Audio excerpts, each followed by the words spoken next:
कैसन बाटे देशवा के नेता कौनो सीरियस ना के सवा के लेता हो कैसन बाटे देशवा के नेता कौनो सीरियस ना के सवा के लेता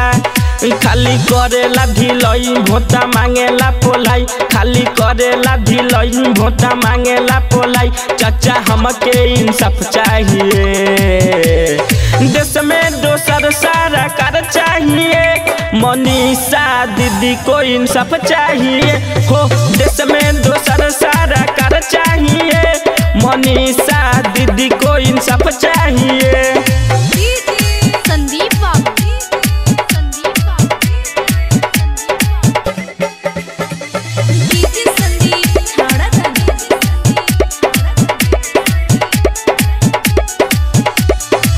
दिन पर दिन बढ़ता अत्याचार कैसे जी देशवा के नारे निमन्ना बाटे देशवा के नेता बच्चा बच्चा सभे गाड़ी हो देता हो दिन पर दिन बढ़ता अत्याचार कैसे जी देशवा के नारे निमन्ना बाटे देशवा के नेता बच्चा बच्चा सभे गाड़ी हो देता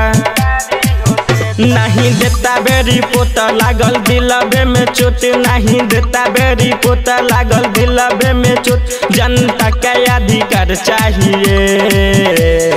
देश में दोसर सारा कर चाहिए मनीषा दीदी को इंसाफ चाहिए हो देश में दोसर सारा कर चाहिए मनीषा दीदी को इंसाफ चाहिए।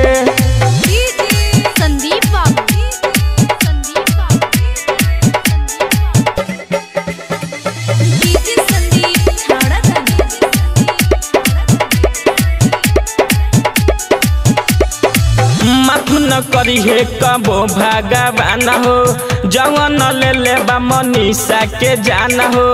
राइटर कमल बात लिखले बा सही राहुल राजा गीतिया गावेला सही माफ न करी है कबो भगवान हो जवन ले ले बा मनीषा के जान हो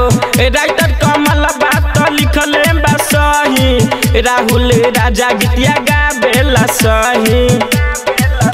बाबे दिलाबा में आशा होई पूरा विश्वास बाबे दिलाबा में आशा होई पूरा विश्वास जनता का अधिकार चाहिए देश में दोसर सारा कर चाहिए